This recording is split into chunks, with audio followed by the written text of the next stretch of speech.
Isu jawatan Timbalan Perdana Menteri TPM yang kosong sejak Kerajaan Perikatan Nasional PN memerintah negara awal tahun ini sudah banyak kali dibincangkan. Pelbagai perspektif diberi penganalisis politik perundangan selain masyarakat di kedai kopi yang melihat keputusan Perdana Menteri Tan Sri Muhyiddin Yassin mengosongkan kerusi nombor 2 itu dengan pelbagai hujah. Tidak dinafikan ada yang boleh masuk akal dan ada juga yang menjadi bahan jenaka buang masa oleh sesetengah kumpulan WhatsApp. Ahli-ahli Majlis Tertinggi MT UMNO sebelum ini pernah mengadakan pertemuan di Menara Dato' On untuk mesyuarat khas yang dipengerusikan Presidennya Datuk Seri Ahmad Zahid Hamidi. Mesyuarat berkenaan dikatakan membincangkan secara terperinci mengenai calon yang paling sesuai untuk dicadangkan menjadi TPM. Pada masa itu, sumber memaklumkan bahawa antara 3 nama yang dicadangkan, Naib Presiden UMNO Datuk Seri Ismail Sabri Yaakob yang juga Menteri Kanan Pertahanan dilihat memenuhi kriteria yang diperlukan untuk menjawat jawatan nombor 2 dalam kabinet itu. Nama lain yang disebut-sebut ialah Timbalan Presiden UMNO Datuk Seri Muhammad Hassan, bekas Naib Presiden UMNO Datuk Seri Hishamuddin Tun Hussein dan Ahmad Zahid Hamidi sendiri. Isu yang panas pada akhir Oktober itu seolah-olah timbul semula minggu ini. Ia dilihat kembali hangat selepas Belanjawan 2021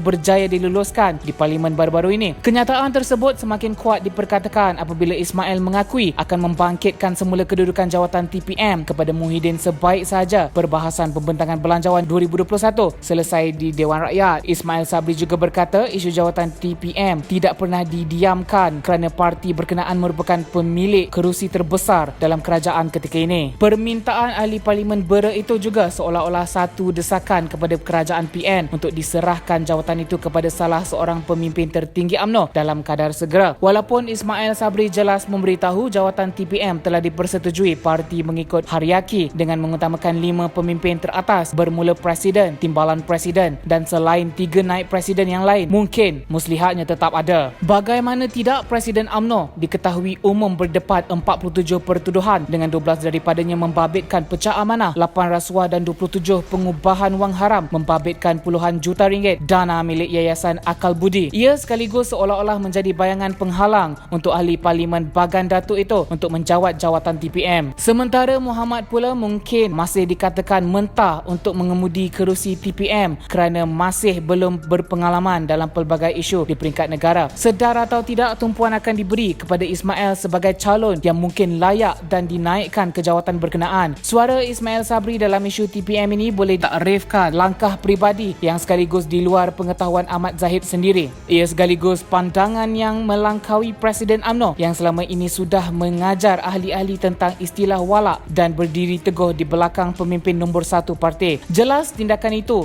boleh ditakrifkan satu seruan Ismail untuk Perdana Menteri memilihnya yang saban hari menjadi jurucakap kerajaan di kaca televisyen dalam isu tangkapan Perintah Kawalan Pergerakan PKP. Ahmad Zahid sendiri sebenarnya sudah menegur dan meminta pemimpin serta anggota UMNO tidak mendesak Muhyiddin Yassin untuk mewujudkan semula jawatan TPM dengan memberikan kuota berkenaan kepada parti itu. Beliau juga sudah mengingatkan semua kuasa pelantikan TPM, menteri dan timbalan menteri terletak sepenuhnya kepada budi bicara Perdana Menteri. Jadi persoalannya bagaimana desakan Ismail itu boleh dikeluarkan sedangkan Ahmad Zahid sudah jelas memberi amaran, spekulasi, tafsiran atau sebarang analisis mengenai jawatan timbalan Perdana Menteri tidak harus dibincangkan secara umum walaupun memang diakui ada dibincangkan dalam mesyuarat parti. Pastinya meminta jawatan TPM akan memperlihatkan sifat tamak dan gelojoh UMNO untuk berebut kerusi tertinggi dalam kerajaan selepas pertubuhan Pribumi Bersatu Malaysia Bersatu kini semakin teguh di bawah pimpinan Muhyiddin. Pertemuan Muhyiddin dengan Ahmad Zahid baru-baru ini juga pasti menjadi asas keakraban dua parti Melayu dan merungkai segala persoalan termasuk jawatan TPM yang mungkin perlu diselesaikan oleh kedua-dua presiden itu. Memetik pandangan penganalisis politik Profesor Datuk Dr. Abdul Halim Siddiq yang mendakwa jawatan TPM tidak pernah wujud dalam Perlembagaan Persekutuan, malah kekosongan kerusi itu bukan penghalang untuk badan eksekutif menjalankan peranan masing-masing khususnya dalam mendepani rangkaian cabaran ekonomi semasa. Ia mungkin topik yang harus disenyapkan Ismail.